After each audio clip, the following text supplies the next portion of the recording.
Hello, my name is Tally and I'm doing a reading for the sign of Aquarius. So welcome, Aquarius. Hopefully you're having a good day when you come across this video. I'm just pulling your first three cards from this round Mother Peace Tarot deck. And that's more than three. So I just wait for my cards to pop out. And right now, this deck is, oh, there we go. And one more card for Aquarius from this deck. What message do we have for Aquarius today?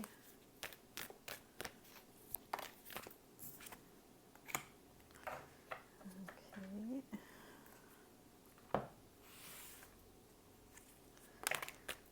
And I need two cards.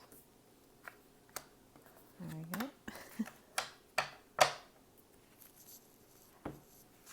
And one card from, this is the Queen of the Moon Oracle deck.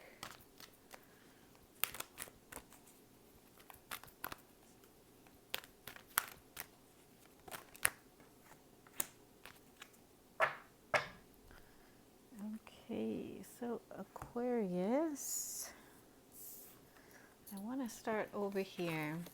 So the first card we got out is the Crone, which in this deck is the Hermit card. And to clarify that, we're getting the Lovers card.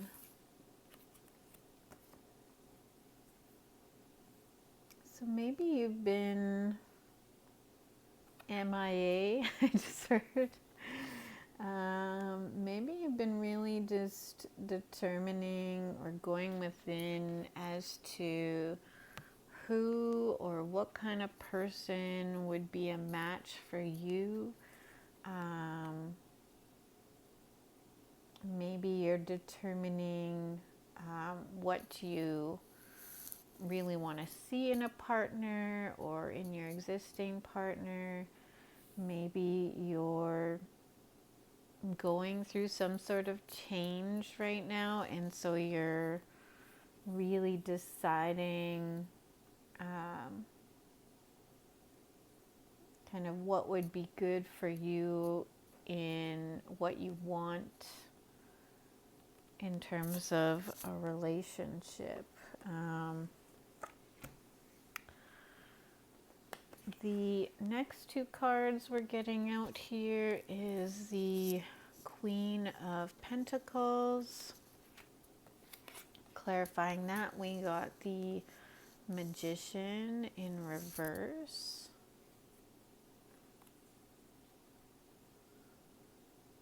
So maybe you've been trying to get to this Queen of Pentacles status.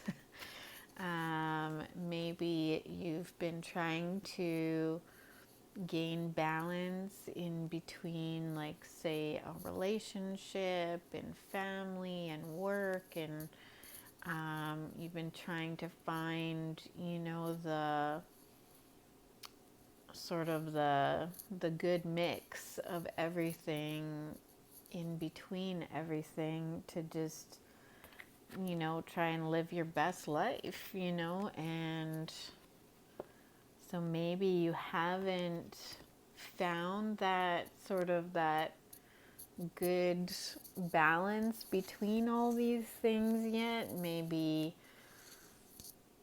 that's why you've had to, or you felt the need to really assess sort of what you want in your life, is because you're trying to create this sort of state or status, and so that's why you're really having to be picky and choosy as to what you really feel is good for you and your life.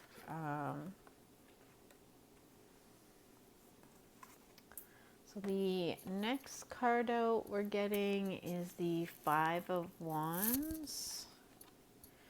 And to clarify that, we got out the Beauty card. So I don't know if, I think this just stands for all the things that sort of like you're being pulled in a lot of different directions. Maybe, maybe if it's like qualities in a person, like you really like, you know, humor, but then you really need somebody responsible, and or you really like somebody who, you know, is good with their money, but also you can have fun with. And so you're just, maybe these are all the competing different things within a person that you're looking for or that you want in your current partner. Maybe maybe there's some contradictory things, like maybe like the humor and being responsible, like fun and responsible. It sounds very like opposite end of the pendulum, right? But maybe you really want both, and so you're trying to find sort of the good mix that's going to bring you that status. And I don't know why I'm hearing read from the book from this one. So, I mean, maybe you're really interested in somebody that's really handsome or beautiful.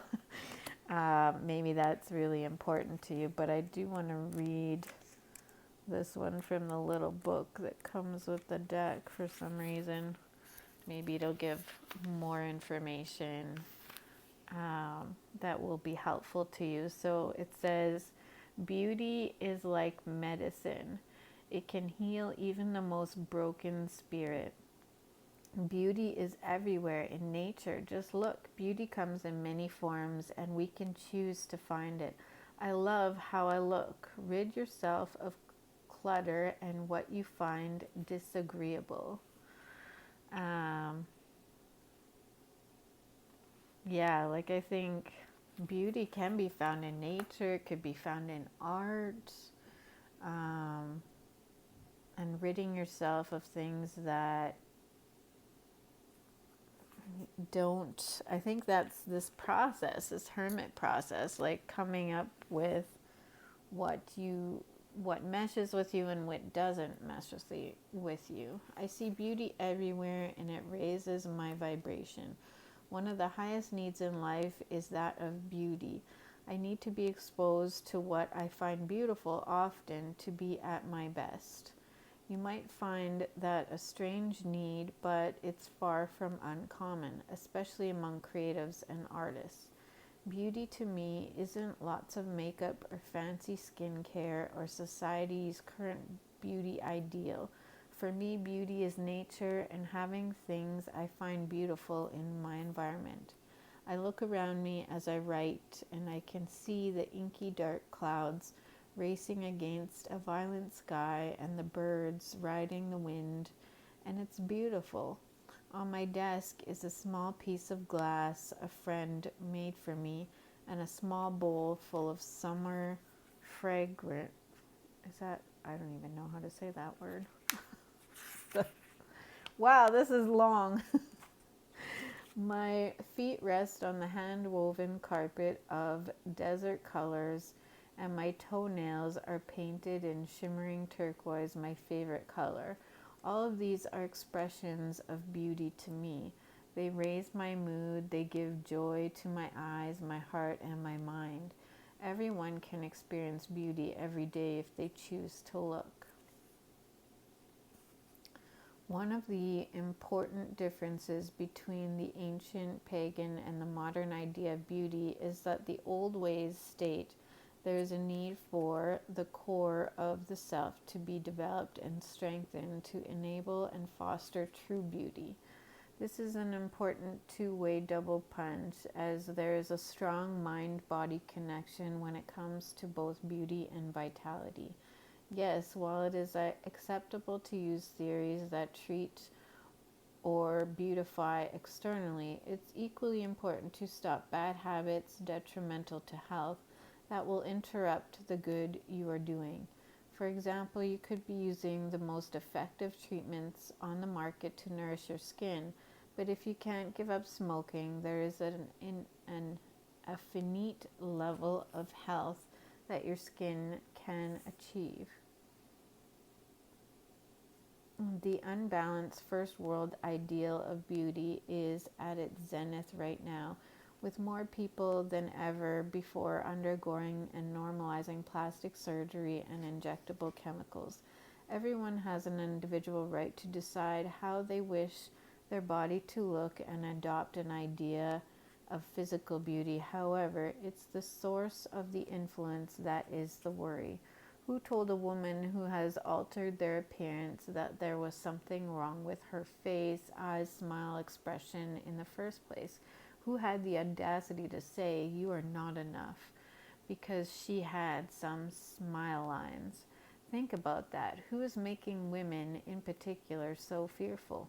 Who or what wants you to question yourself in the very essence of how you interact with the world and why? Who wants you to be the same as everyone else and less of who you are in society? Some marketing guy for big cosmetics? A retouched spokesmodel? Real beauty is hypnotic, yet in reality has less to do with youth than it does with the spirit coming through the skin.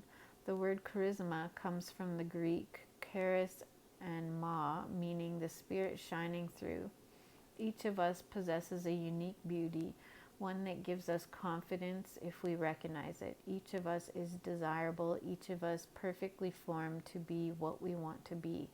But should we become too obsessed by the external, something that is, after all, fleeting, we may become unhappy and chase an idea that is impossible to uphold. That was a long, and that just made the reading super long. Reading that. I think it's saying that maybe, choosing what you want in your world or what brings you to this Queen of Pentacles status. I think it's deciding I think it's saying decide what you want out of all these things that are competing for your time, your interest, all these characteristics, whatever this is talking about. Decide based on what you truly believe should be there, not what society or external people or somebody else weighing in on the topic. Don't let them decide for you. You pick for yourself what is the best match for you, and that's when it'll come to be. So I think this is just talking about, achieving that different perspective, because this is in reverse at the bottom of this deck, the Hangman, and so I think we want it to be upright, and so I think just coming to this realization is needed. At the bottom of this deck, we got the Devil card, so I think this is just talking about how you've been in hermit mode way too long, thinking about it way too long, and you just need to sort of decide from your perspective what's beautiful to you, what should be in your life, or who should be in your life, or the type of person that you want based on who you are, not what society thinks or friends or family think. And then at the bottom of this deck, we're getting the Power card. So I think in this is how, once you decide, that's when you're going to come into your power. That's when you're going to achieve the status that you want. That's when you're going to be able to manifest the life that you want, or the status, or the the state in your relationship, or the person that you want. I think that's when it's going to come to be. So hopefully there was something in this reading for you, Aquarius. Until next time, see you.